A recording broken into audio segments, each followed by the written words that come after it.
Урматтуу достор, Жалбар шаарынын тургундары жана мыймандары, Адилеттүү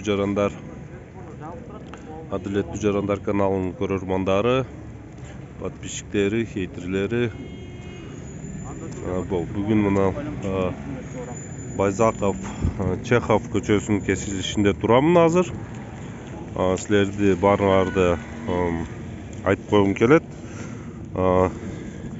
Бир күн бул жака, бул жак Чехова, центрден бул жак Красина жактан Түмөнбай Байзаков көчөсүнүн атына кесилиши мындай жол оңдолуп аткан себептен азырынча бир күнгө жапты. Ошо бул жака салып албагыла жол жабык турат. 2-3 күн оңдойт, асфальтты чечет, жаңыдан асфальт салат, төшөйт. Могул жактан Шопокова уже келип калды. Асфальт могул жерге биринчи слой, экинчи слойду да бир күндөн кийин экинчи слоюн таштайт. Бул Чехова көчөсү, Чехованын могул жерге чейин.